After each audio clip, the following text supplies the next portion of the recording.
Hi, I'm Pav. And I'm Neil. And welcome to the Top 10 of Anything podcast. Let's start the countdown. 10, 9, 8, 7, 6, 5, 4, 3, 2, 1.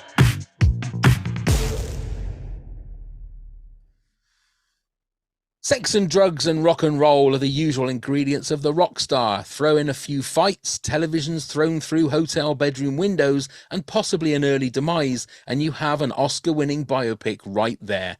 Here's someone used to a rock and roll lifestyle. It's Loz with 10 rock star facts. Thank you, Pav. On a drug and alcohol-fueled tour in 1984, Ozzy Osbourne used a straw to snort a line of ants off the ground in an effort to gross out his tour mates. In 1984, Def Leppard's drummer Rick Allen had his left arm amputated after being in a serious car crash. Son of a preacher man singer Dusty Springfield used to spend hundreds of dollars on cheap china. Then, to blow off steam, she'd break it all. Before starting the band Kiss, Gene Simmons was a 6th grade teacher. He quit when he realised the reason he wanted to be a teacher was because he got to stand in front of people and be noticed. The first time the Beatles smoked pot was with Bob Dylan. They met up at a hotel and Dylan offered them some. Dylan assumed the Fab Four had smoked it before because he'd misheard their I Can't Hide lyric from What I Want to Hold Your Hand as I Get High. Stevie Nicks was offered the opportunity to write the lyrics for Purple Rain, but turned Prince down. Stevie rejected the opportunity, not because she didn't like the song, but because it was too overwhelming. She said in an interview, I called him back and said, I can't do it. I wish I could. It's just too much for me.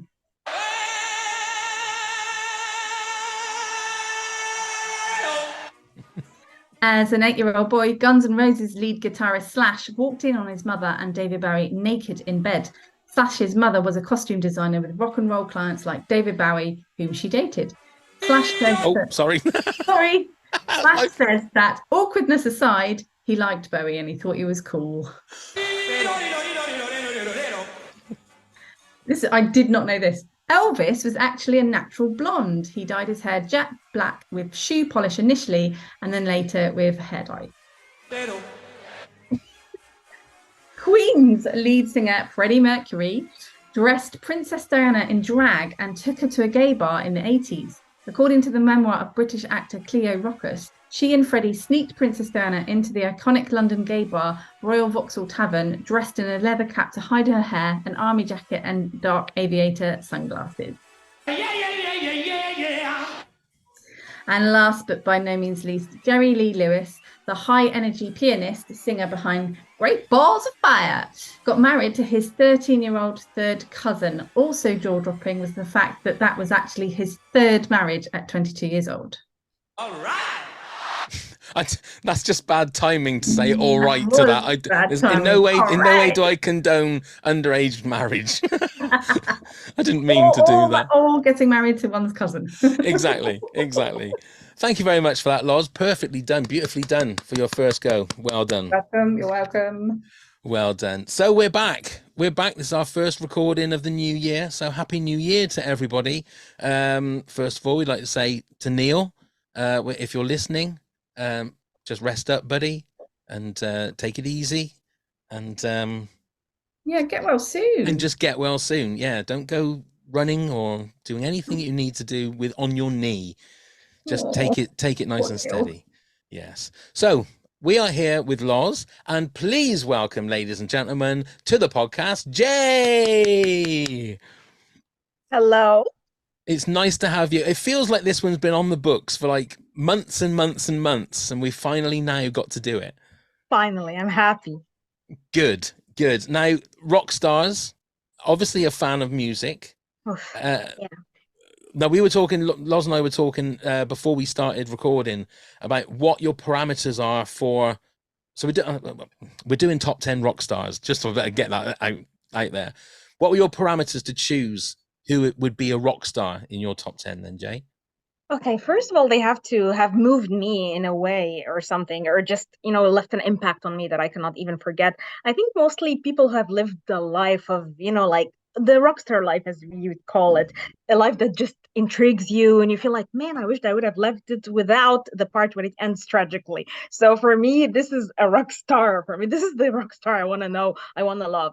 Also, someone who wasn't afraid to be themselves, even at a time when it was so hard. So yeah, sometimes also a person who defies a category or a stereotype. So for me, this was, besides, of course, the good music, but you can find good music in, like country or just a pianist or something. But a rock star has to be this edgy, scary, gritty character that maybe you want to be in another life, son the disease and the tragic endings and the random shootings. So Yeah, this is yeah. my story. I think that's a brilliant way of describing a rock star, because we were discussing before how, in the purist sense, which I think this is how Pav's gone, you'd talk about people who, if you were to find them on Spotify, for example, they'd be under the rock category because they have played rock music like Led Zeppelin, Ozzy Osbourne, etc.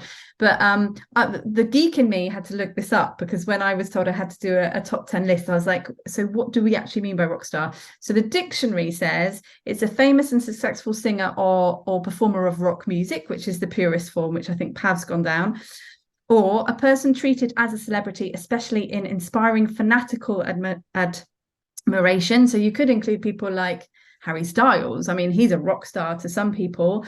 Or thirdly, a highly accomplished and well-regarded person in a particular field. But I much prefer the way that you've just described a rock star. Thanks, Vic. Yeah. I have to say that the way that Jay described it, the way I've chosen my top 10 is if there are people that I would like to see a movie about. So not necessarily the purest sense of like the greatest musicians. If you look at it, someone like that, for me, Springsteen would be one of the greatest rock stars, but he's not in my top 10 because it's people that I think, like Jay said, they've got stories. There seems to be certain checklists with what I call a rock star. They had to have some kind of negative upbringing, if you like. They had to have some kind of fight in their life, some kind of just some battle that they needed to get over. They had to have amazing success. They had to not care about ripping up the rule book or getting into trouble.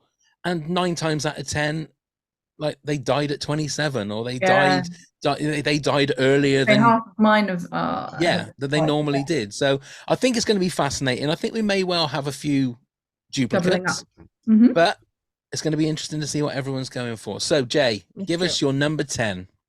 All right, my number 10 is Tina Turner. That's my number 6. Oh my God. Simply the best. What's love got to do? I just love to do that. Just to get this energy in me, like to imagine to be her. Now, this is something I would have wanted in an alternate life. Yeah. Yeah, and she had one of those lives that, like, it was amazing on the stage, but an absolute nightmare away from the stage. Well, especially her early life. Exactly. Yeah. Was it Ike, wasn't it? Ike and Tina Turner. And again, amazing music, but they're not just that, but she also like reinvented herself in the 80s when it was like Simply the Best and What's Love Got to Do with It and all that. She became like this amazing, like probably one of the biggest pop stars in the world after like the 60s and 70s, where she was that anyway, but with Ike Turner. Definitely. What's your favorite one then, Jay? What's your favorite? I love her rendition of Proud Mary. I was obsessive about her Proud Mary songs. I just watch all her live performance. And this is me when I like a star or something or a musician. I just watch everything. Like I watched, I think, Master of Puppets by Metallica every single time. I'd watch all the live versions. So for me, I was just kind of like hounding her Proud Mary performances. And every time something just hits me different. And I feel like, man, this woman is a star. Yeah. Yeah, I was going to look and see how old she is. She's got to be in her 80s now, isn't she? I think so. I mean, if only there was some kind of wireless internet information delivery service that we'd be able to find that out. I think Loz is looking. Loz is going to find. I'm on it. She's 83. 83. There you go. She was born on the 26th of November, 1939. Incredible. Great one to start. Go on then, Loz. You're number 10. Paul McCartney. Okay. Wow, I haven't put Paul, but Paul is a babe.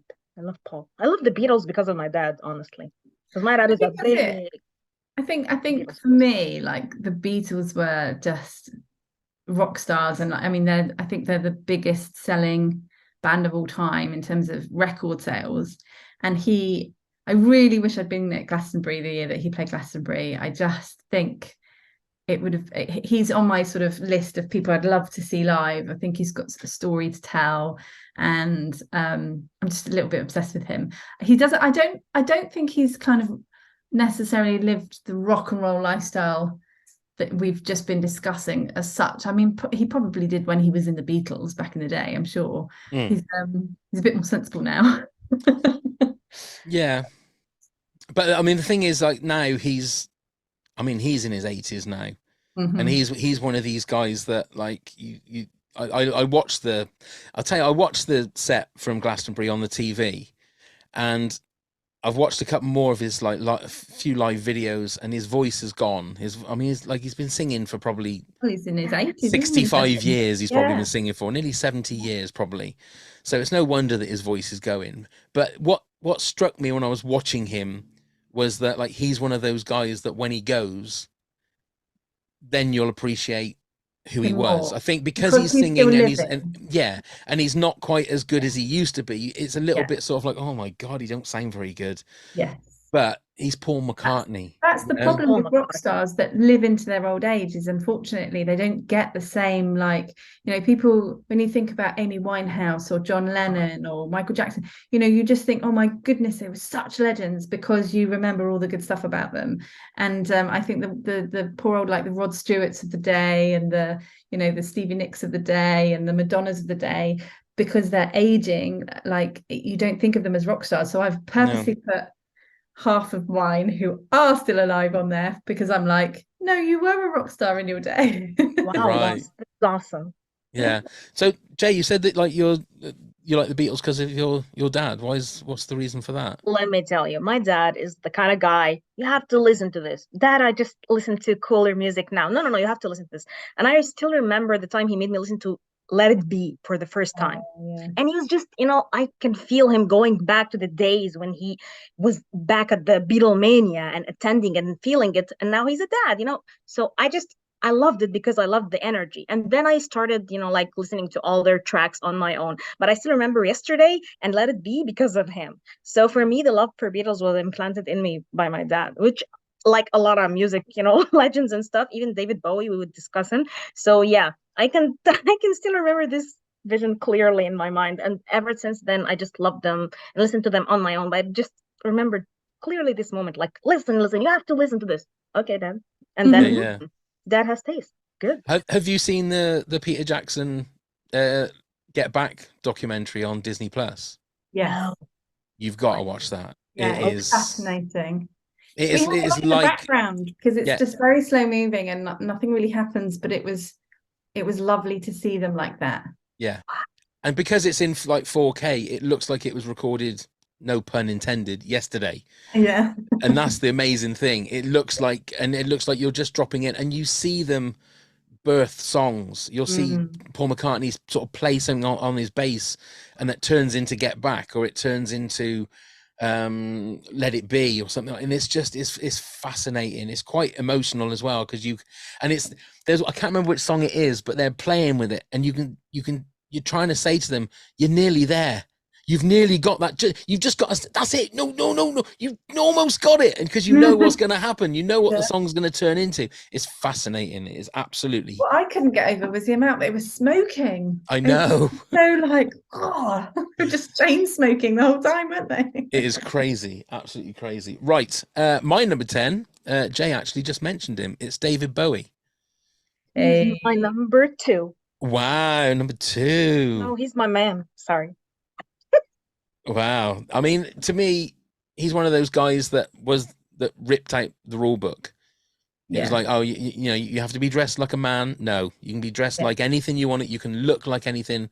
You're going to look as weird as you possibly can, and you're going to create music that is going to be strange, and then in 5 years time you're going to completely change your image, and you're going to do it something completely different, and be on the forefront, be on the, you know, the curve of everything that's going forward, and be a trendsetter. And you know, everybody, man and woman, is going to dress like you, is going to look like you. I just think and then there's the stories of him. Was he gay? Was he bisexual? You know, there was all of these things. You know, did he have an affair with Mick Jagger? And a lot of it is probably just classic rock stories that people have just made up, but it just adds to the illusion of who the man was, Yeah, or maybe who he wasn't, you know. yeah. Yeah. And I think Harry Styles is like his kind of modern day equivalent, right? He's had everything you've just said, Harry Styles is doing too. The way he dresses really adrenaline, the fact that there was a rumor that he was dating one of his bandmates, he's selling out tours, like I don't think he's deliberately doing it, but I think without him realizing, he's really emulating that feeling again about, you know, it doesn't matter what I wear, and he wears very feminine clothes now, and he completely keeps reinventing himself every few years as well. Yeah, yeah. Go on then, Jay. Why is he your number 2?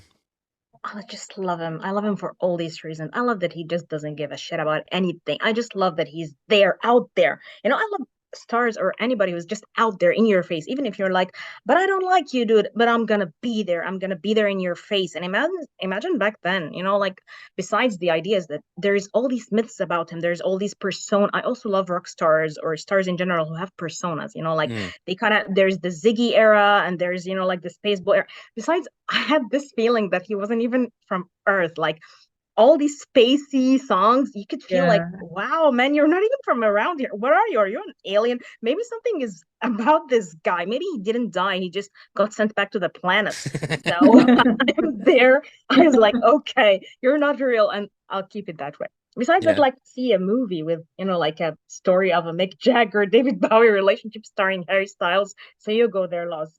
There you go. There I want to see this movie starring Harry Styles. Should we start writing it? Should we start writing it now? We'll say that we've got copyright on that idea then, so that we've put it on there. The other thing about him as well is he wasn't perfect. He had that, I think he had like a enlarged pupil or something in his eye, didn't he? So it looked like he had 2 different colored eyes. So there was that like you say, about the mysterious, you know, the man who fell to earth kind of thing. And there's the thing, yeah. And I always love imperfections too. And I think in rock stars, imperfections are kind of like heightened because they really want you to see them. Unlike, you know, when you're a pop star or, you know, popular, you just want to be perfect. And I really hate perfection. I love people with imperfections all the time. So for me, he was like the perfect category. My ideal rock star, if you say. Perfect imperfections. That's what he is, isn't he? Yeah. Love it. Right then, Jay, your number 9 then, please. Okay, John Lennon. Okay. Because I love him. I love the guy. John Lennon is my number 8. Oh, okay. Lovely, Ooh, lovely. so close. Okay, so go on then. What reason then, Jay? So, like, for me, he is like the opposite of what you would describe. He had a very hectic and crazy life, of course, and you would see it in him. He just led this band. Even when I saw this movie, it was called Nowhere, about his history and his troubled relationship with his mother. And I liked it so much because I never thought so. All I would think of when I see John Lennon is like, okay, you know, John Lennon is the least interesting Beatle for me. That was in the past. But then I saw this movie and I'm like, wow, look at the history. But I just, when the Beatles come to mind, yes, I think of each one of them distinctly. But at the same time, I just think of John Lennon as the iconoclastic, you know, like Beatle, like he is there. The face is imprinted in your brain, even the tragic ending. And Yoko Ono, I always loved their couple, to be honest. So for me, he's just a part of the rock music for me, you know, like the energy that it brings you, and the weirdness, the strangeness, the aloofness that you sometimes feel. So he would be mine. Yeah, he's one of those icons, isn't he? So is that the reason you had him on yours then, Loz? Yeah, absolutely. For all the things that you've just said, he wasn't afraid of being himself. And the feeling, whenever somebody mentions John Lennon, you just know that that's such an important name in the history of music, and it really stays with you. And it's partly because of the tragic circumstances around when he died, but it was also, you know that he was goes hand in hand with everything that the Beatles was about. And I also loved his energy and his relationship. I think there was something quite special about it because it was quite different for back in the day as well. So I think that he also, for me, was just, he's possibly one of the coolest people ever to walk the earth. When you think of the word cool, John Lennon comes hand in hand with that word and the vibe. Like, you couldn't get more cooler than John Lennon, really. Wow. And I think he's another one of those ones though that he died when he was 40. Yeah. So, would you be calling him? I've always said this, that like if he hadn't have died and if George Harrison hadn't have died and the Beatles maybe got back together again, would they be, playing like nightclubs now instead of being the biggest band in the world? But then when you look, at people like the Eagles and people like that are still selling out Yeah, stadiums. that's It would true. be, That's true. And Fleetwood Mac and Rolling yeah, Stones, and they're all still at it, aren't they? And yeah, we still give them a huge amount of respect. Especially now that a lot of like people are into their vinyl. Like vinyl, it's like the 15th year in a row, vinyl sales have gone up again. yeah.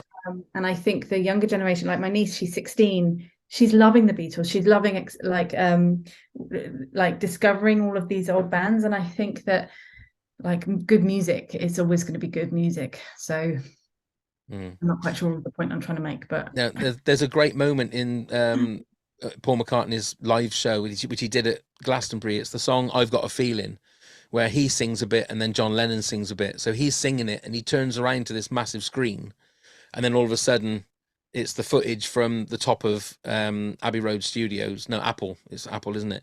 And then there's a big John Lennon is singing his bit back to Paul McCartney. So it's Paul McCartney when he's 80, what is it, 81, something like that. And then the young John Lennon is singing it back. It is fun. Like, there's not a dry eye in the house. Like, everyone's like crying because there's John Lennon on the big screen in that bit. yeah, oh, amazing. And Fantastic. also just from a Jay, what you were saying earlier, that for you it's about how it makes you feel, and there's something that in your life that maybe like family, like parents, for example, introducing you to music. For me, with the Beatles, yes, that was definitely my dad introduced me to the Beatles. And at my wedding, we had Hey Jude as the very last piece of music that was played. And what happened was all of our guests, this wasn't rehearsed or anything, but all of our guests got into a circle and we were all just singing it. We were singing our hearts out and we were just kind of just swaying. And that is just a moment that will just be forever implanted in my brain whenever I hear that song, whenever I think about my family and my friends all being together. It was a beautiful, beautiful moment. Lovely. I've got a little, I think I might have said this on an old episode, but my dad has met John Lennon. Yeah, so back in the day, my dad was in a band and they were trying to get a record deal at Apple. So they took their what they call it, acetate or whatever it was to Apple. They were walking through the corridors, and all of a sudden, John Lennon comes walking down the corridor. And he stops. As he stops, he looks at my dad. Now, this is the story that my dad. I mean, look, this might be complete bullshit, but my dad has said this, and that John Lennon turned to him and said, "Didn't I see you on TV last night?" And my dad went, "No," and then he just walked back off again. So John Lennon thought that my dad was someone famous that had been on TV, and my dad's been telling that story for years. Oh, what an amazing story! Yeah, I hope it's true. I mean, obviously, I can't corroborate it with the people that were in it because he's not there anymore. But yeah, it's like a little claim to fame. Okay, then, Loz, your number 9, please. Stevie Nicks. Oh, okay. Oh. So I've seen them play live at the Isle of Wight Festival back in 2017, I think it was. And they were, even though they are getting on a bit, they were brilliant. And the amount of love for them in the crowd was quite phenomenal, considering the age. The demographic would have been quite a bit younger. But I also have a quite cool story about Stevie Nicks. I've once spoke to her on the phone. So she was really good friends with this American guy who bought the Bathurst Arms in Gloucestershire, which is just down the road from where Pavo and I live. and I was working there as a waitress. And this landlord, Robbie, his name was, he used to go on and on about the fact that he knew Fleetwood Mac really well. And we were all like, yeah, just thought it was a bit bullshit. And then one day I answered the phone, as I always did, and expecting it to be like a booking for a table of 6 for a Sunday roast. And she's like, "Hi, is Robbie there?" I was like, yeah, absolutely. Who can I say is calling? Stevie Nicks. I was like, okay, I'll just go and get him, Stevie. Did you not say prove it? Sing a song to me. Come on. Sing me a song. Yeah. No, so that was very cool. But I think she's awesome. When you hear the stories, I think it was a documentary or something on YouTube I watched about Fleetwood Mac, like recording Rumours and recording albums in the 70s. It was amazing they got anything done, because all they were doing was taking drugs. That's all they did. And then yeah, it's like they did like 8-hour working days, but they did like 7 hours of taking drugs and then an hour of singing and playing. but amazing music. So I'm amazed that they haven't done a movie on her life, I must admit. Be pretty cool, huh? Yeah, I think it would be. Okay, that's a great one. My number 9 is again one of these ones that who knows what it'd been like if he'd have been alive, but it's Jimi Hendrix. Yeah. I mean, again, you say rock star, one of the first people you think of is someone like Jimi Hendrix. But he was one of the 27 Club, I think, wasn't he? I think Jimi Hendrix. Yeah, I think he was. Yeah, he's like, well, I think he's like the poster boy for the 27 Club. I think he's like one of the first ones you think of. But it's like, it would be amazing to know what kind of music. Without Jimi Hendrix, you wouldn't have Prince, and you wouldn't have Bruno Mars, and those. There's a lineage that goes to those kind of people. Yeah. And Jimi Hendrix again was one of those guys that took the guitar and did things with it that nobody thought that you could do with it. The sounds you could get out of it, the fact that he was left-handed and didn't bother with getting a left-handed guitar. He just said, what's the point of that? I'll just get a right-handed guitar and change the strings, because I haven't got money to get a guitar. So we'd always play like a right-handed guitar upside down. It's just crazy. But one of those guys that it would be in an alternate universe, what would people think of him now if he was 75, 76, or however old he would be? It just is one of those things. He's encapsulated in time, isn't he? So he's always a cool looking Jimi Hendrix with his headband on, playing the guitar. I think there are photos of him playing the guitar blindfolded. It wouldn't surprise me. He used to do it behind his head and play with his teeth and all that kind of stuff. This photo, I think I saw it and I was like, "Ooh, so cool." Okay. Fair play. I mean, that's the way to do it. But it's a man who knows what he's doing. He knows his art, and just didn't fulfill his full potential, which is such a shame. And he died in Harry Nilsson's apartment. Harry Nilsson. How did he die? I think it was a drug overdose, or he died on, like vomiting chunks. Yeah, but it was in Harry Nilsson who sang the song "Without You." Was it? Yeah, "Can't Live If Living Is Without You." That one. So he died in his London apartment. Oh, what a wonderful, happy, jolly episode this is. It's all about death. Okay, then, Jay, your number 8, then, please. Okay, my number 8 is kind of weird, okay, a little bit. I don't know if you guys know him or not. His name is Buckethead, and he's this guitarist, okay? He's one of the best guitarists out there for me. Because he kind of like manifests the epitome of being a musician. Like, if I were a musician or a guitarist, I would be him. He just wears this KFC bucket over his head, and he wears this mime mask. He never reveals his face, and he just plays the guitar. Oh my gosh, this is so crazy. And he plays the best guitar tunes ever. For me, I don't know, the first time I listened to one of his, I think it was called Soothsayer or something. And when I listened to it first time, I was just like, who plays like this? What am I just listening to? It was like on a Spotify, like shuffle and something. And when I listened to it, I was like, fuck this guy. I have to listen to all his discography. And I went down and listened to everything. And it was a night full of, I think he had a track called Paramasana or Paramasina, something like that. And this track is on my repeat day, night, because he just plays the guitar like I can see the electricity lines coming out of his guitar up into the skies. So for me, he gives me shivers every time I listen to him, and I'm like, oh man. So he's my number 8. I've just seen a picture of him on Google. Yeah, yeah. I've just He's Googled got him. yeah, he's got like a white face mask on and then a KFC bucket on his head. He was also a member of Guns Yeah, N' yeah. Roses for 4 years. Oh, was he? Yeah. I thought, oh, Really? right. 2004, he was a member of Guns N' Roses. What, with the bucket on his head? Wow, I love that. No, possibly not. Okay. No, he must have Okay. been the normal version of him. So what we'll The do is non-bucket obviously for our Patreon supporters, we'll do the video playlist. So I will put some Buckethead on the video playlist so you can have a look in all his glory. I mean, I'm gonna do a little bit of a deep dive on Buckethead. That's one thing I never thought I'd be seeing today. Buckethead, wonderful. Okay, thank you, Jay. Loz, you said John Lennon for number 8. Yeah, that was Jay's number 9. That's right. My number 8 is the legend that is Ozzy Osbourne. I think he again is one of those, just an absolute animal. How much of the stories about him is true and how much of them are not, I'm not quite sure. Yeah, good PR around it, right? But the one about him snorting up a load of ants was definitely true from what he said. The biting the head off the bat, I don't think was actually true, although that was the one that he was just famous world over for, wasn't it? That he took a bat on stage and bit his head off. But it wouldn't surprise me if he did actually do that, because he was so high on drugs all the time that I don't think he knew what he was doing, really, did he? No.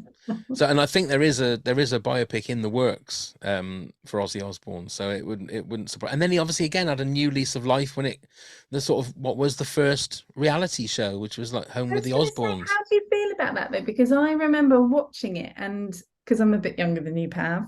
Yes, okay. I didn't know Ozzy Osbourne particularly as a musician. So my first introduction to him was this guy who'd clearly had too many drugs in his life, who was in this kind of trashy reality TV. And I feel like that didn't do him. I know it probably got them a lot of money, which they needed, but it didn't do him any favors. It did his daughter and his wife a lot of favors, and they went on to become much more famous off it. But I feel like for him as a legend, for me now, unfortunately, his name is just immediately associated with Kelly Osbourne and Sharon Osbourne and the X Factor and all that kind of stuff. And I don't think of him as a legend, unfortunately. I think you're right. Yeah. I don't know, Jay. What's your views on Ozzy? I like that I like his crazy side, but all the, like the other side that Lars just mentioned, he kind of like, I don't know, I think my image of him is a little bit muddled, but I think I discovered him in my teenage years with a person that I had a crush on. So this was good moments for me. Like, yeah, Ozzy, let's listen. So for me, yeah, it'll always be a good memory.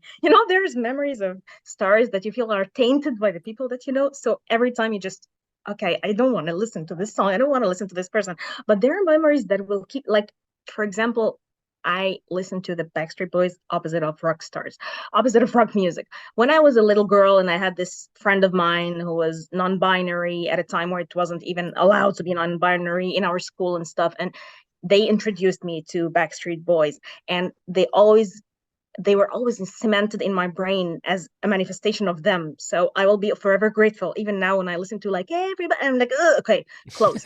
So for me, memory lives because of the person. That makes sense. I mean, Neil is a big fan of Ozzy, and I think I've seen him live a few times. So I think you would have been more of a Aussie expert. An Aussie expert, yeah. But I thought I feel like as a rock star, when we've said about all the different things, I mean, he's still with us, which is one of those miracles that Ozzy is still with us. But I feel like he had to be in there. Right then, Jay, your number 7, then, please. Okay, my number 7 is okay. I had a shift, but for me, it will be Metallica's Jimmy Fallon.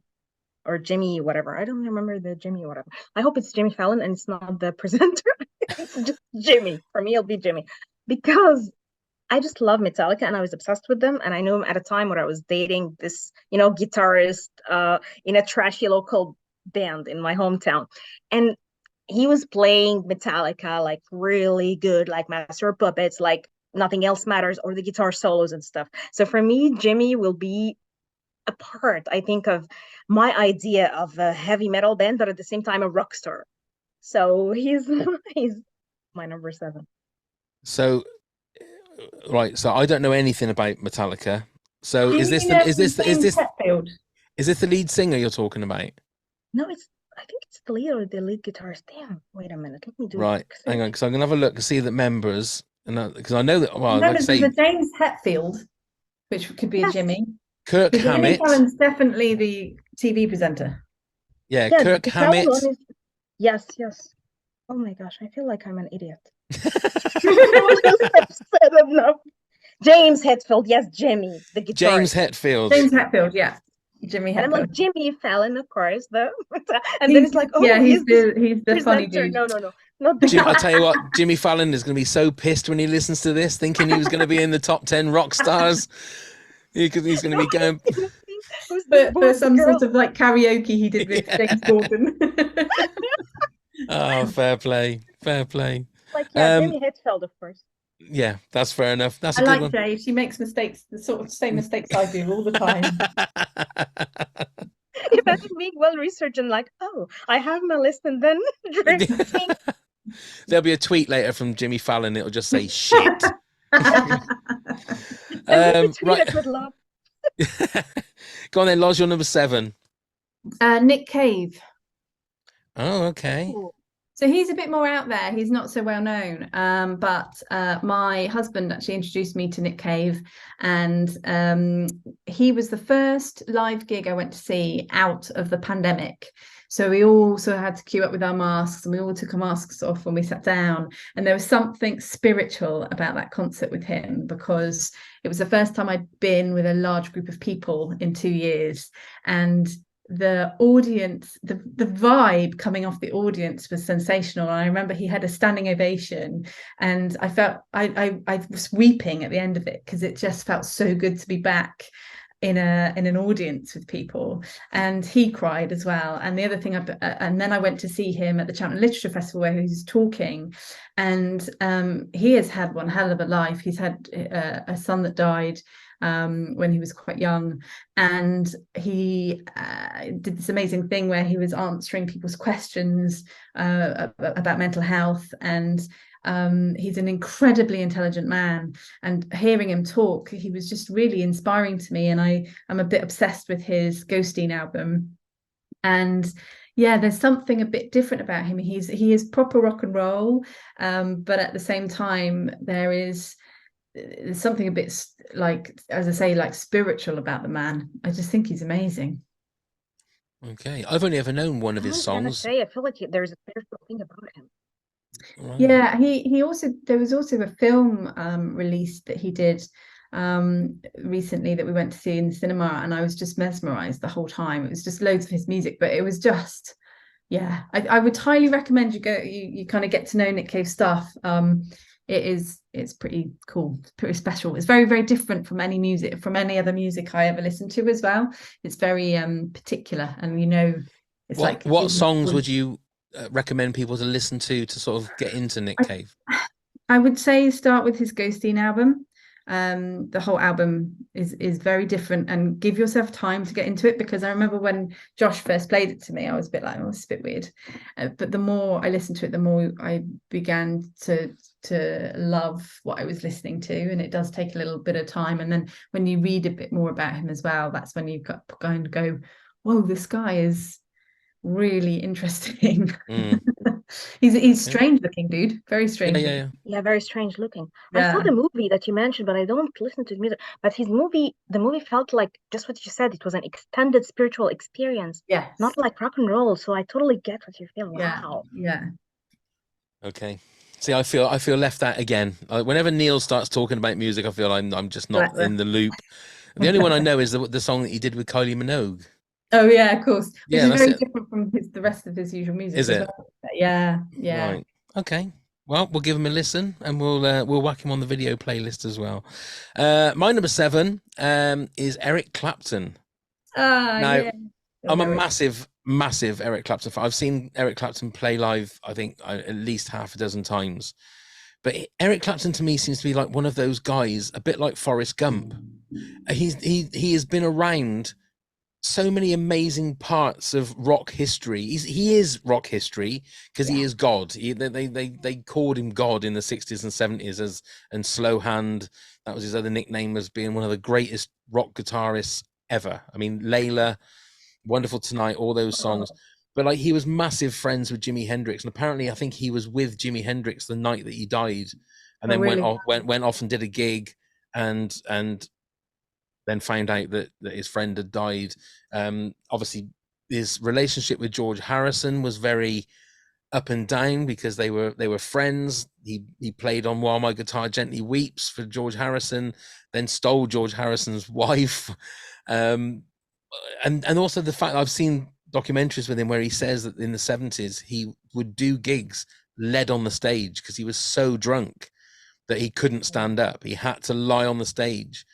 And you think, how could you do that? How could you still be a rock icon and do things like that? But he obviously had issues with drugs and with drink, but he's, you know, just one of those legends that I think he is a rock star. He is a rock star in the way that you said at the start, Loz, in the fact that just how he is as a musician, and also how you said, Jay, with the fact he's had ups and downs in his life. Obviously, I was really into him the era that he lost his son, when his son fell out of the hotel, his actual house, like 13 floors up in his New York apartment. That Tears in Heaven is Tears in Heaven, that yeah. song where you can't Oh help my but cry. Like, God, it's just and I can remember because he was obviously up and down himself, you know. And I thought to myself, this is going to finish him off. I'm going to read the news the next day or a couple of days of time saying he hasn't been able to deal with this, and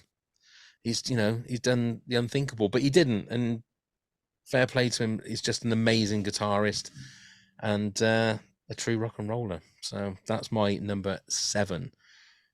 Jaylan, your number 6, please. Jennifer Batten. Okay, so let me tell you this story. I love Michael Jackson. I got obsessed with him, but at a very, very late stage. And I would watch all his live performances and I would get obsessed with the guitarists, like Van Halen and all these cool guitarists playing with him. And then I find this woman, like massive hair, weird masks and stuff, kind of like BDSM elements and stuff like that. And she's just playing the guitar. She's just killing it. And I'm like, wow, who is this lady? I gotta see her. A female guitar player. I love her already. So, hey, are you guys with me? Yeah, we're with you. Yeah, no, don't worry. You carry on. Did I get lost? So I researched her and she's Jennifer Batten. And man, I get so obsessed with her, of course. So I just go and follow her and follow all her solo, music pieces and stuff like that. And I keep watching her while she plays Beat It, especially in Dirty Diana with Michael Jackson on stage. And every time she just gets me in. And then I wanted to see the real woman behind, like the performance and the big hair and all, like the 80s flair. And I found her to be a sweet lady, a normal woman. So this gets me to like, but how can you be both? How can you be this woman whom I can chat with, like at a bar or restaurant or something, and at the same time be this goddess like figure appearing on stage and killing it behind Mike? So yeah, I just love her. Don't you think that that's what a lot of performers are, though? Is what they're out on stage is completely different to who they are in real life. You couldn't live like that 24 hours a day, otherwise I think you probably would die at 27, because it's just, you can't be full on like that all the time. Some of them died. Yeah, this is why I feel like why some survived and why others were like as if the energy was drained out of them, like they lived it even on stage. And that's why they died so young, right? Because all of that energy was already taken up in the young, I mean, you can say that I've got a couple in my next top 5 that you would think, well, they should be dead. They definitely should be dead. So that sort of whole rationale then sort of throws out the window, because you think, unless people are just like, there are some people that are just indestructible, I suppose. Is that the way you look at it? And some people are just very fragile. I don't know.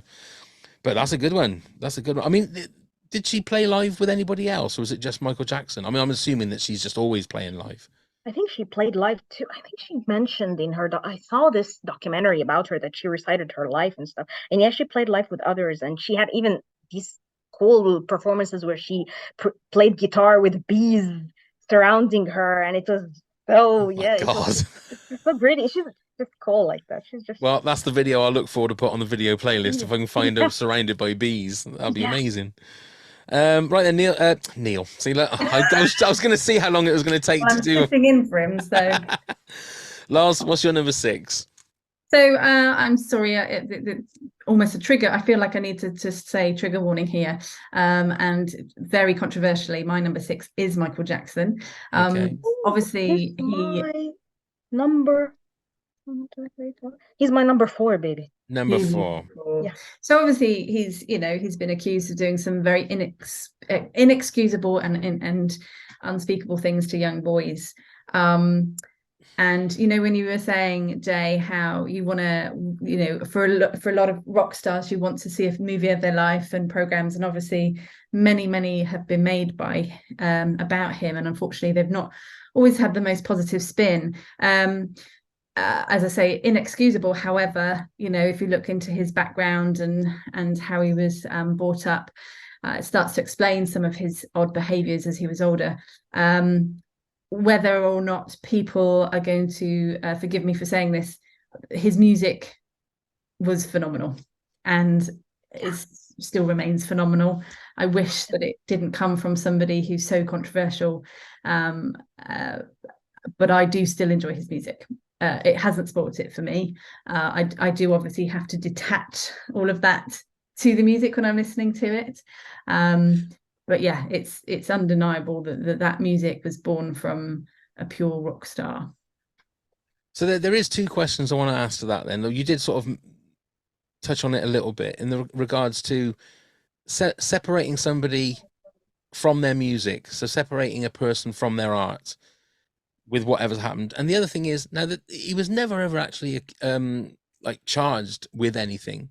Nothing was ever proven that he did something, but obviously it's not a nice word, but the stink of it all, as always, you say Michael Jackson and people will go, yeah, but he was weird. He was weird. Of course he was weird. I mean, he didn't have a childhood, and he had a life that no one else had. I don't know whether he did anything or whether he didn't. I've always found it hard to work out whether you should separate the man or the person from the music. I feel the same. I feel very conflicted. I feel very conflicted because I don't know whether I'm therefore endorsing his behavior by liking his music, which makes me feel conflicted. But I can't help myself. I like his music. I listen to it, and I can't help being transported back to the teenager I was when a lot of his music was coming out, and just really enjoying it. But I have to separate myself from the hideous documentaries I've seen about him being accused of certain things, because I watched those because I thought, I wanted to try and get a balance of, what went down. We don't know if those people were telling the truth, obviously. No. It's never been proven. But yeah, it's a pity that, I do feel conflicted around his music. So Jay, you're number 4. Yeah. That's so because he's exactly a lot of the things that Lars said, but I discovered him he was there during my childhood and my teenagehood, and my friend who introduced me to the Backstreet Boys was so obsessed with him, and now I know why, because a song like No One Cares About Us, it would speak to them in a way that nobody really understood them and nobody cared about them, and I could feel the fury intensity when they were singing it. But then, he didn't do anything for me when I was young, but he did it for me when I was kind of older, at a very dark time in my life. I kind of rediscovered his music, and I became really, really interested in it. And then, of course, I even saw the documentaries that Lars just said, because I was so intrigued by his life in general, because I think he had this creep factor about him. Like, I would watch Thriller and feel like, there's something scary about you, Michael. I gotta know what it is.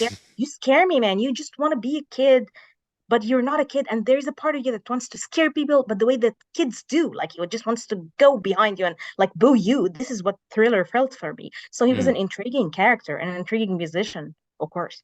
No, I agree. It's weird. You've got somebody like, say, R. Kelly, who has been charged, convicted of terrible things, so that you can say, right, then all of his music, I feel, should be just locked in a vault No one should be allowed to listen to it ever again. Yeah. And then with Michael Jackson, it's a little bit, I think, like I say, you say the name and everybody goes, oh, yeah, what a weirdo. Yeah. But his music is amazing. And he's never actually been like Convicted. fully charged with something. So it's all hearsay. I don't know. It's a very, very confusing line and fuzzy line that you have to draw. Yeah, because he wasn't around to defend himself when those documentaries came out. So exactly. Yeah, it's a tricky one. Exactly. Okay. My number 6 was Tina Turner. So Jay, back to you with your number 5, please. Joan Jett. Oh, right. Okay. I don't really care about my reputation. This was discovered during my teen angst, teen grunge parts and times when I was hanging out with the cool kids. I was like the good girl in school, and then I discovered bad girls. I was in an all girls Catholic school, by the way. So I discovered the bad girls and their bad boyfriends and all the musicians, the local musicians that I would hang out with. And this was the kind of music we would listen to. And I would just, like glare it inside the house and just dance, like to piss my parents off, and just even with my friends and stuff. So for me, she just kind of like sank my mind at the time. And I love rock and roll too. It just made me feel like, wow, I just love this lady. I want to be her friend. And then I discovered the Runaways too. And I don't know, everything about her was just mesmerizing to me at this point. So she'll always have a soft spot in my heart. I don't know about you ladies, but I always find a woman playing a guitar is very sexy. And I don't know why. I don't know why it is. I don't, especially, and sometimes even when they're playing a bass guitar, which looks too big for them, that's not sexist, is it? I'm not trying to be sexist. I would agree with you in that I think anyone playing a guitar looks sexy, male or female. There's just something very sexy about somebody who's very good with their, with their fingers, and it looks so effortless. All right, calm down, Lars. Calm down. Come on. Come on, Lars. Come on, continue. This is the kind of talk. I mean, let's face it. A guitar player looks far more sexy than a trombone player. Like, there's just not. Trombones aren't sexy, but guitars are just a sexy instrument, aren't they? Yeah. I mean, it depends how you're playing the trombone, I suppose, how sexy it is. But well, it's getting a bit hot in here now. I don't know. I didn't realize we're going to be getting all. Face is going all red. Look, it's going all red. Yeah. I mean, I don't think she was really as massive in the UK as she was all around the world, like especially in America and places. Joan Jett. I don't know, you guys. Like I love rock and roll. I know that. I definitely know that song, and Bad Reputation, isn't it? It's like a really big hits. Yeah. But yeah, I mean, like I say, she's a woman. She's a chick with a guitar. What more do you need? I mean, they can't get much more rock and roll than that, really, can you? And she kind of gives this, like aggressive attitude, and I like this in a woman, to be honest. Like in a man, I like them to be softer and cuter and like dancing with butterflies. With women, I like this. And, yeah, because you feel like if you met her in a bar, you wouldn't want to mess with her because she'd beat you up. This is the thing. Yeah. Okay. Then Lars, your number 5, please.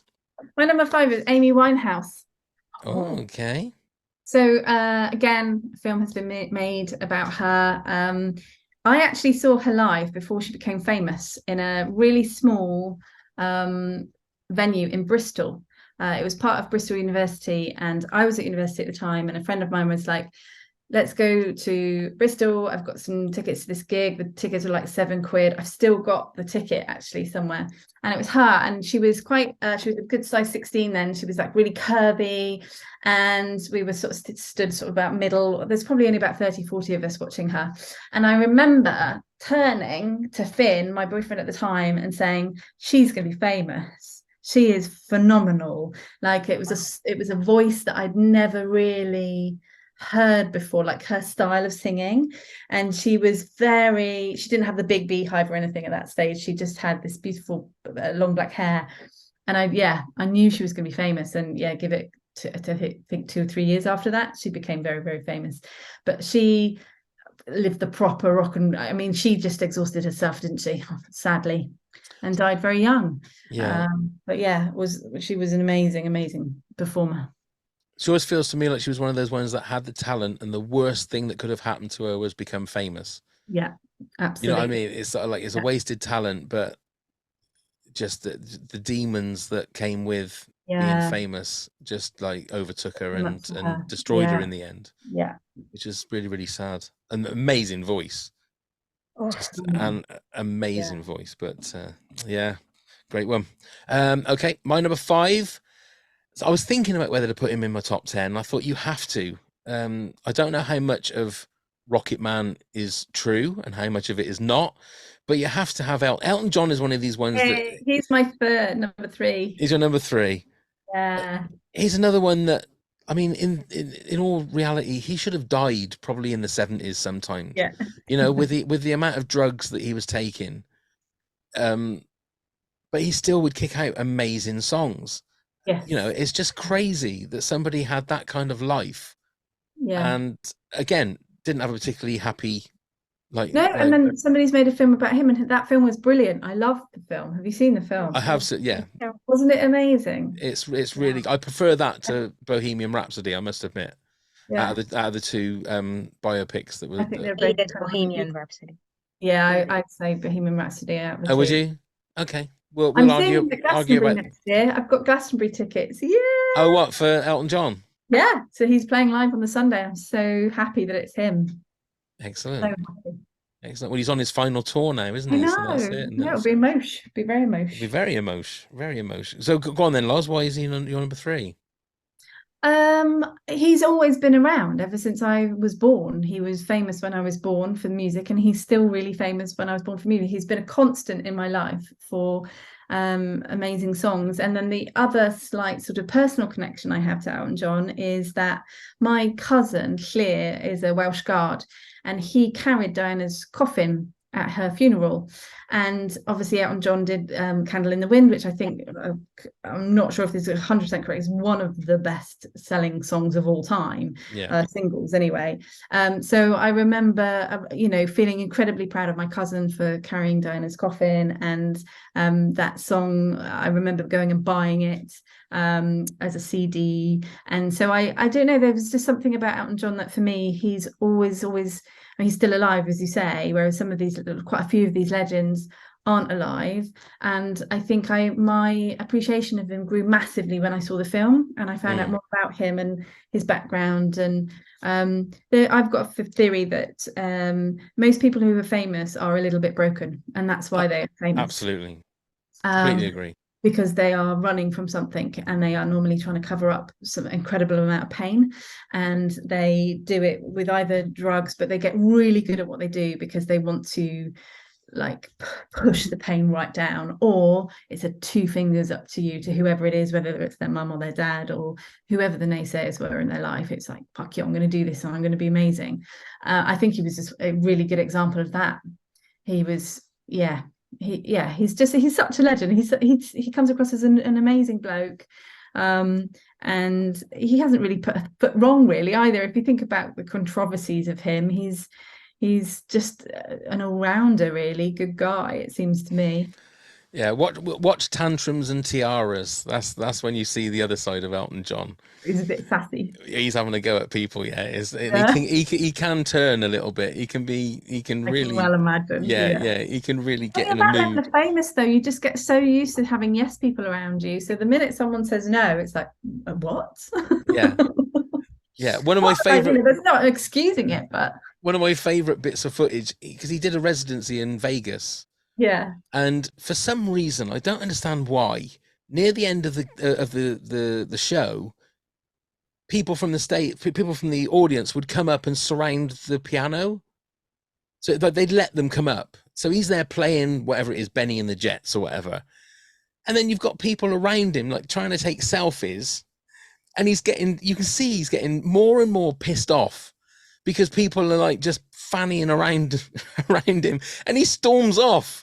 You can see him going, fuck this, and he just storms off the stage. And I'm thinking, well, why do you let people go around it doesn't make any sense. Yeah. Because you just let people sit in their seat and maybe you wander around or something. Don't let him up on the stage, because you can see his face. He's getting more and more irate and pissed off because people are just farting about around his piano.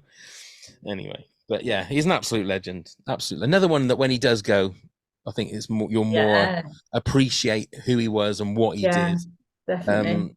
Just with the songs, if anything else, just his lifestyle, but his songs were just amazing, or are amazing.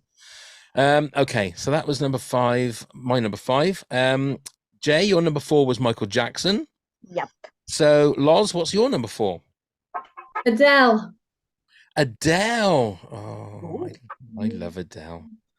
So she's just somebody who's been on my list of people I'd really love to go and see live, because I think she is I don't know, something about that woman, who, watching her grow and, you know, doing it very publicly and, you know, finding herself, and then she disappears for years on end, and then comes out and like releases just the most phenomenal music. For me, it's really about the music with her, Adele, because she hasn't done particularly anything rock and roll other than lose a ton of weight recently, but her music just really resonates with me as a woman, and her voice is absolutely phenomenal. And I just love the fact she's like really like, oh, fuck off, like, you know, she looks amazing and stunningly beautiful, and then she opens her mouth and then this like London Cockney accent comes out and she acts lines, and I just really like that about her, that even though she lives in LA, she still speaks like that. And I don't know, I think she's just brilliant. Love her. Yeah, my wife and I, haven't you? we went and saw her when she was at Wembley Stadium. What was it, 2019, 2018? Yeah. I remember being so jealous of you. It was the last gig before her throat went bad. Yeah. So we were what, and I was, because you were in this room with Neil, because you were doing a radio show for us at that time, at that point. So I called in, and you got into trouble. That's right, because Neil did something he shouldn't have done. That's right. That's right. But I cried my eyes out because the first song that she did was Hello. And I was crying my eyes out. I was absolutely crying. And then I can't remember what song, I think it was Skyfall, the Bond song. She started singing it, and because her throat was getting worse, she stopped. And like you say, voice of an angel. And then like she's halfway through the song, and then she goes, nah, fucking stop this shit. She's like, I'm fucking crap. She's like, I thought everyone's sort of like just piss themselves laughing. But yeah, so Jay, you a Adele fan? Well, I'm an Adele fan. I'm not really a huge Adele fan, but I love the fact that she's a woman in pain who's just not afraid of it. You know, I really like it when a star or someone just kind of like breaks as if the rib cage is bursting and you could see the insides. This is what I love. I love that she's out there with all her emotional vulnerability. She's not even trying to be like, I'm a strong woman, you know, like, no, I'm vulnerable. I've been in love and I've been broken by love, and these men have hurt me. I love this about her so much. Of course, her voice is larger than life, but the fact that she's just breaking in front of us, this gets me. I like it with artists in general. I don't like artists who are like, you know, even the girl power movement sometimes gets to me. But when it's like, yeah, girl power, as in I'm a survivor, but I'm just crying and I'm burning and I'm in pain, oh, even better. Yeah, I agree.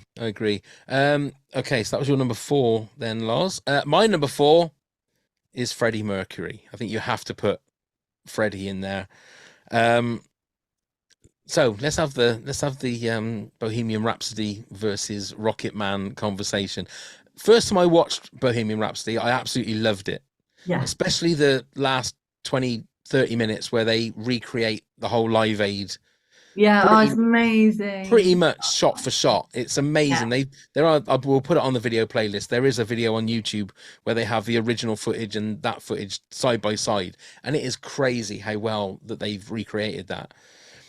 But the trouble I find is, I think that they what's the word? They cleaned it up a little bit too much. They cleaned up Freddie's life just that little bit too much. And I think where originally it was going to be Sacha Baron Cohen that was going to play Freddie Mercury, and it was going to be very sort of warts and all. We're going to tell you everything that Freddie did, and then Brian May and Roger Taylor got involved and said, no, we're going to make it more about the band.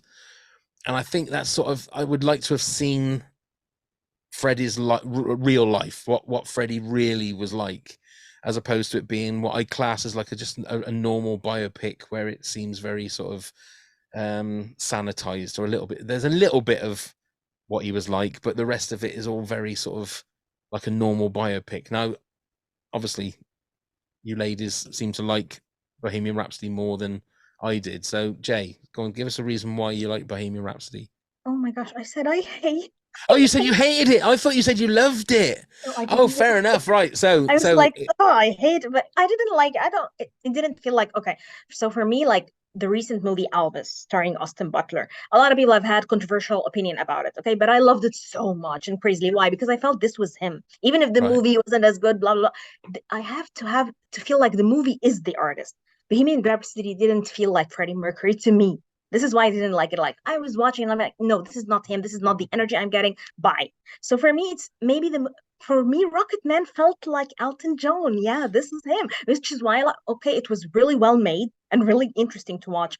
Like this movie that I mentioned, Nowhere Boy, it was made about this part of John Lennon's life, and I felt like I think John Lennon would have been acting this way in his teenagehood or pre making the Beatles. So for Yeah. me, yeah, I didn't like Bohemian Rhapsody for this reason. I didn't get the energy from it. So it was for me like, no, sorry, you're not Right. buying it to me. So That's Jay and me don't like Bohemian Rhapsody. So Loz, why did you like Bohemian Rhapsody? Um, I think for me, it's not always easy to explain what it is that's enlightened your imagination, but I loved the Live Aid part at the end because I've always said that I really wish I'd been there, and it transported me there. And for a moment when I was watching that film, I was like, oh, I'm getting it. I can feel the vibe of Live Aid, and it felt phenomenal.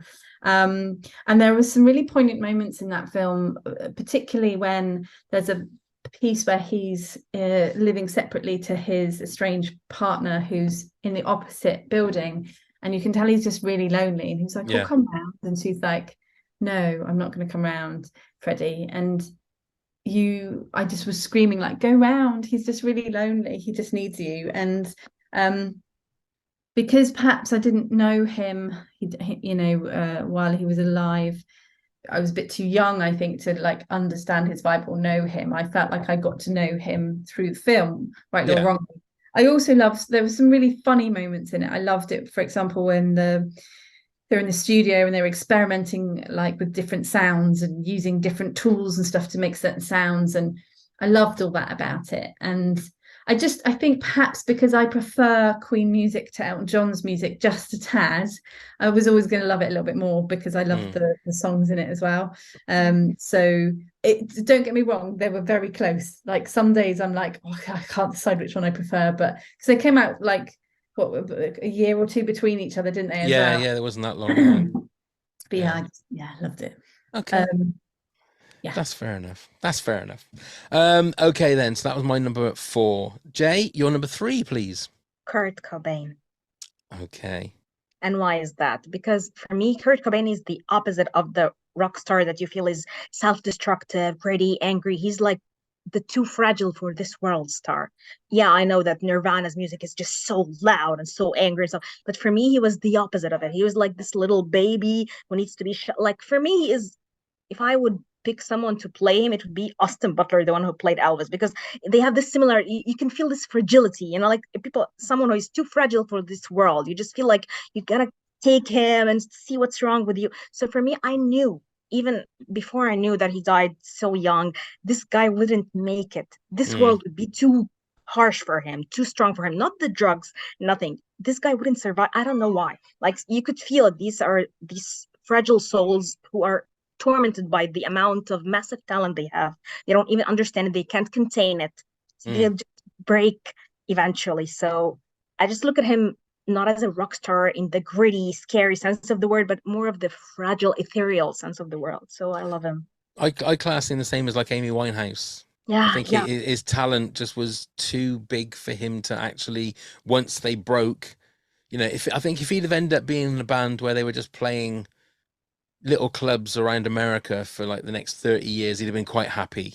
But because they became probably the biggest rock band in the world in the 90s, it's too much for him, like you say, to handle, and he just cannot handle it. But yeah, I mean, I'm not a massive Nirvana fan. I don't know about you, Loz. I don't know whether you are or not. I've never really gotten into it. I've liked some of their music. I was more into them in my sort of angsty teenager age, for sure. Like when I was sort of 16, 17, smoking quite a lot of weed. I like Nirvana then. Oh, fair enough. But yeah, again, he's another one of those poster boys for the 27 Club, isn't he? You know, and it really, I mean, it's interesting to find out it's a whole sliding doors moment, isn't it? Because if Kurt Cobain hadn't have done what he'd done, Dave Grohl wouldn't be probably the person that he is today. Yeah. You know, and he's become a rock star in his own right, which wouldn't, you know, he'd probably still been Nirvana's drummer if that had just been the case. So it's very strange. Okay, Loz, your number 3 was Elton John. It was, yeah. My number 3, not a leading man, not a lead singer of a band. He was a drummer, but probably the craziest drummer in the history of rock and roll, and it's Keith Moon from The Who. Yeah. And you're looking a bit puzzled there, Jay. Yeah, seriously, because I don't think I've listened to The Who. I'm not a fan of The Who. I know some of their hits, but Keith Moon is legendary in the fact of just the rock and roll lifestyle. Literally the sex, I think sex, drugs and rock and roll was because of him. You know, it was like he would go on massive drug and alcohol benders. He would wreck hotel rooms, throw TVs and beds and whatever out of hotel rooms. He was an absolute nightmare. And even when The Who played, you had Roger Daltrey swinging his microphone, you had Pete Townsend smashing his guitar up, and you'd have Keith Moon smashing his drums up. So it just been like an absolute nightmare. So yeah, there is some amazing footage which I'll put on our Patreon video playlist. I'll find it from YouTube and put it on there, because you have to see it to believe it. The words of me just saying what an actual, you know, an animal he was, and I'm sure that's where the animal from the Muppets. I'm sure that's why he is a drummer, because of Keith Moon, because that's what Keith Moon used to do. He used to be an absolute animal. So there you go. That's my number 3. Okay, Jay, your number 2 was David Bowie. Mm-hmm. So Loz, your number 2, please. Madonna. Oh, right. Okay. So she's kind of like, she's a bit washed up now, isn't she? Bless her. But Madonna, for me, in the 90s, so my sister's 10 years older than me, and my sister was who got me into Madonna. She loved Madonna. And I would have been maybe, I don't know, 8 or 9 when I first sort of started listening to her music. So I was listening to like a Prayer was the big songs of the day. And they just felt like, for me, they're just massive anthems of, I think she was one of the first sort of girl power women. I think she, the way that she would dress was quite out there for the times. I think she's always been a very powerful image for women. And what's really interesting about Madonna, she did that Madonna sex book, which I don't know if you've ever seen it, but it's incredibly pornographic, and it's littered with BDSM imagery, like bondage imagery. And what's amazing is that she never got put into that, oh, she's a slag, she's a slut, like category, because essentially she did porn, and she promoted porn, she sold porn, so much so that I remember the book had to be put into a foiled, sealed envelope, because it was so, you know, shocking. And I remember seeing these images when I was quite young, because I snuck the book out of my sister's bedroom to have a look at it, and I remember feeling really like, oh my god, like I was so shocked by it. But Madonna did something there that was really quite something, that she didn't end up on the pile of, you know, oh, she's just porn, she's just, you know, somebody that did porn. She kind of she got, you know, slated for it, but she still rose again and became just as famous afterwards. And unfortunately, because she's still alive, she has become, you know, unfortunately she's done a lot of surgery to her face, and she's keeps marrying really young men, and it's, you know, I feel like I just want to put her in a box and go, right, stay at this age, please. Yes. Stop making a fool of yourself, because she, for me, like, I was quite influenced by her, and I was quite influenced by her power, I think. And I remember thinking, wow, she's a real idol, when I was younger. Also, I just love some of her music. It's just amazing. Like She again, very still and she would anthem. reinvent herself every few years as well, wouldn't she? Yes, She'd be somebody that was a constantly reinventing different themselves. image. Yeah. Yeah, Jay, a Madonna fan? I like that she's ballsy. yeah. Really, she's just balls out. Like I would always imagine her like this. She's just there, kind of like masturbating on stage and just challenging religious crap. So for me, I just love it. Even if your songs I'm not a fan of, I just love you for what you do. Go on, keep it, girl. And I watched a lot of documentaries about her too, and those got me into her. And of course, I saw the aforementioned book. Very Yes. interesting, really. Yeah. Wow. Good for Yeah. you, babe. So yeah, I love her for that. Yeah. Definitely. Yeah. I mean, she is an icon. It's just a shame, like you say, that she can't just. I just want her It's, to be frozen in time. yeah, it's like I Yeah, think now grow she's a old joke. gracefully. It's a bit unfair to say that because Yeah, it's yeah. but you know, what do you do? What do you do? Anyway, my number two, I think is the ultimate. I know he's not my number one; he's number two.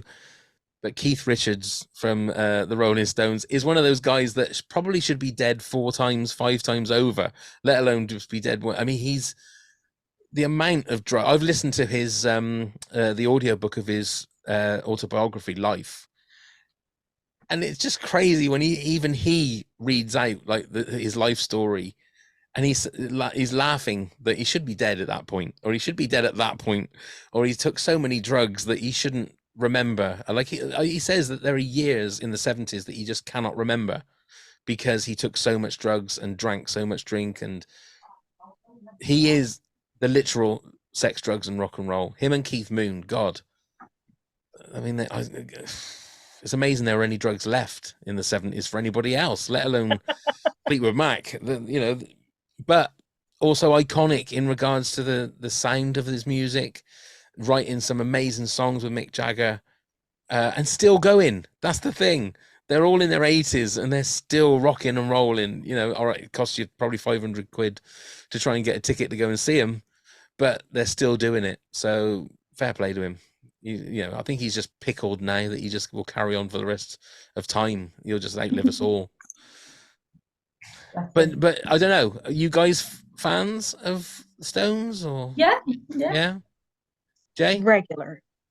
Not like Matt. When I'm a fan, I'm a crazy fan. I'm a crazy fan. And when I'm like I appreciate your art, but you just don't do anything for me. This is my stage with the Stones. Oh right, okay. Like you guys are awesome, but you don't do it for me. Yeah. No, so you wouldn't pay £500 to go and see them then? No, I actually wouldn't pay my £100 to see anything. You guys are keep talking about concerts and stuff, and I'm like talking about listening to these songs with my local bands or my exes when we were teens. So I feel like, oh, I'm the less cool of the bunch. Oh People yeah, keep God no. I saw her live and she was amazing, and I'm like, well, my boyfriend played this, and it was really good. So yeah, you guys, I would. Okay, right. So before we reveal our number ones, Jay, do you want to give us your countdown from 10 to 2? Then Loz will do the same, and then I'll do the same. Okay, and I hope I get it right. Tina Turner, John Lennon, Buckethead, Jamie Hetfield, Jennifer Batten, Joan Jett, Michael Jackson, Kurt Cobain, David Bowie. Wonderful. Loz? Paul McCartney, Stevie Nicks, John Lennon, Nick Cave, Michael Jackson, Amy Winehouse, Adele, Elton John, and Madonna. Thank you very much. And mine is 10 was David Bowie, 9 Jimi Hendrix, 8 Ozzy Osbourne, 7 Eric Clapton, 6 Tina Turner, 5 Elton John, 4 Freddie Mercury, 3 Keith Moon, and 2 Keith Richards. Jay, what is your number one rock star? Quite controversial, I must say, but it's David Gilmour from Pink Floyd. Wow. Okay. Because Pink Floyd, for me, these guys, they're not just playing music. These guys are aliens. They're just like David Bowie to me. Like these guys must not come from this planet. They come from another planet. Their music is so spacey. I remember the first track I listened to was Marooned. And I was there. Okay, where are we going? Where are we going with this? What are you guys doing? So for me, the guy is playing this kind of guitar. He's God, like I know you have your Claptons, you have, like your girls, you have your everyone. But this guy playing this kind of music on planet Earth, okay. Hello. Neil would love you because he is Pink Floyd all the time, every time. So there you go. He's going to be a fan of. I mean, they're calling out to me, and I should go to this planet and leave this wretched place. Please take me. Take me. Come on, Neil. Let's Yeah, talk there it you out. go. Well, I wasn't expecting that. I must admit, I wasn't expecting that as your number one. But there you go. Okay, then, Loz, what's your number one? He's already been mentioned, but mine is Freddie Mercury. Right. Okay. Because, and I will strongly argue this, I think he is the ultimate showman live. So if you think about the energy that he puts out, and a great example was at Live Aid, the amount of money that started rolling in after he was on stage and during he was on stage, because he had this magic of bringing an audience together, that I just other people did have, but in very different ways. The way that he was present on the stage, it's just something else, just otherworldly, really. I think you're right. Yeah. There you go. You're absolutely right. You're absolutely right. And that is we hate saying the iconic word and the I word, but that is an iconic performance. The whole 23 minutes, I think it was, at Live Aid. Yeah, he is the ultimate front man, I think. Yeah, very good. Okay, my number one, which I thought Jay was gonna choose as well, when you mentioned the Elvis movie, is Elvis Presley. He's the king of rock and roll. I gotta tell you, I didn't mention him. I gotta tell you, because I love Elvis. Because Yeah. for me, for me, Amy Winehouse is mainly jazz. Elvis is mainly gospel. For me, even when he's playing rock, he's gospel. This is why I didn't pick him. But I love Elvis. That's fair enough. That's fair enough. The way I look at it is that he's the king of rock and roll. Yeah. So he is the ultimate. I think he's not the ultimate rock star. He is the blueprint for a rock star. He is the first rock star. I love him so much. I don't think anybody ever before him had to deal with the fame that Elvis dealt with. Yeah. And there was nobody around that did what Elvis did, or that was as successful as Elvis was. But the more and more I watch like him live, and then also there's some great behind the scenes footage of Elvis, he just looked like someone that just like had a laugh, He just seemed to have an amazing sense of humor. But again, you look at all the boxes you want to tick for someone being a rock star. Had a really poor upbringing. Poor as in, I mean that he was poor. I mean, he had a mother that loved him, but he was they were really, really poor. I've not seen the Elvis movie yet, and I'm waiting for it to come out on on Sky so that we can watch it, because I haven't been able to pay for it or whatever. Never went to the cinema to watch it, but I'm looking forward to it. You have to. But he's a guy that has obviously had a lot of demons in his life, had a lot of things that he was fighting against. But look, he's my man crush, okay?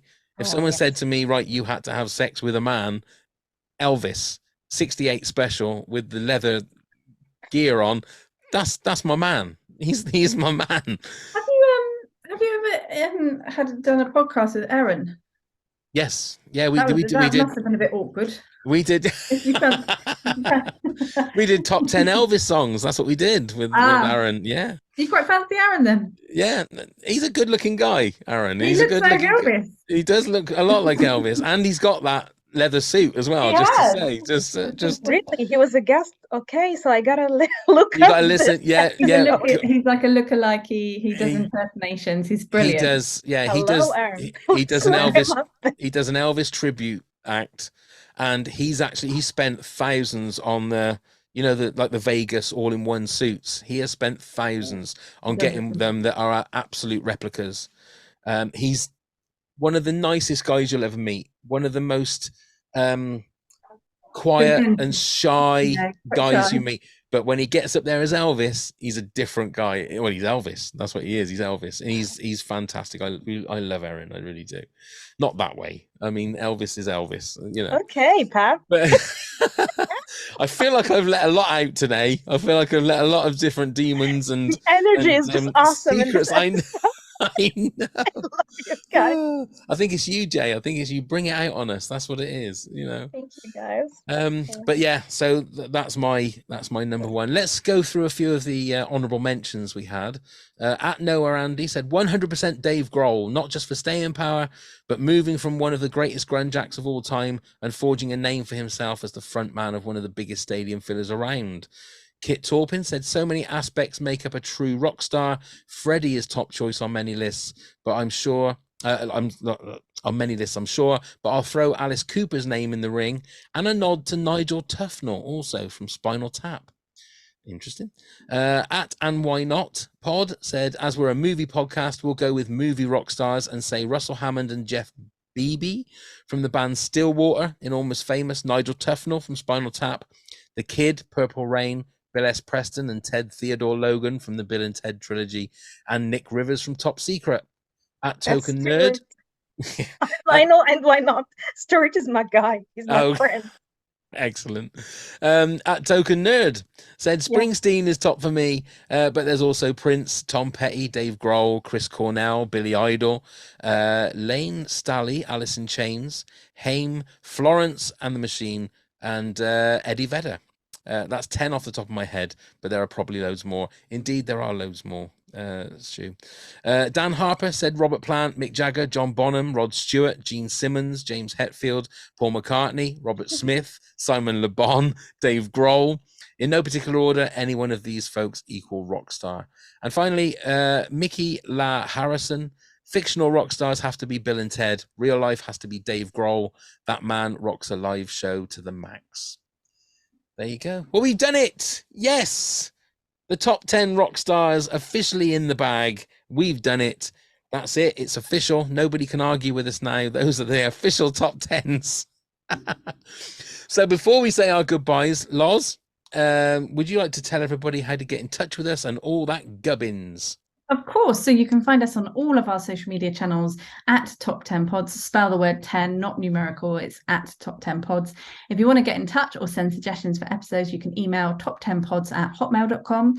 Our Patreon can be found at patreon.com/Top 10 Pods. There are great rewards such as bonus episodes, video playlists, limited edition merchandise, and you can even be a guest on your very own episode. You can also subscribe to us on YouTube, TikTok, and all podcast providers. That was done like you've been doing it for years. Well done, Loz. Well done. Jay, thank you so much for joining us. What have you got coming up? What have you got planned, and how can people get in touch with you? They can get in touch with me on Instagram or on Twitter. I'm Jaylan Selman. I have also my YouTube channel where I post, like artistic collaborations with other artists, short movies, and visual poetry and stuff. They can also read my poetry and my music articles on theprose.com. This is it for me. Excellent. Well, we'll put some links in the show notes so they can just click on that and then go straight to you. Jay, it's been an absolute pleasure. Will you come back and do it again sometime? We'll find another excellent subject to chat to. I'm in. Excellent. Thank you. That's what we like. Thank you so much, Jay. Thank you. Thank you so much, Loz. Thank you. Thank you for having me. Bless you both. Thanks, everybody. Let's go and start the countdown. And Neil, keep your feet up. 10, 9.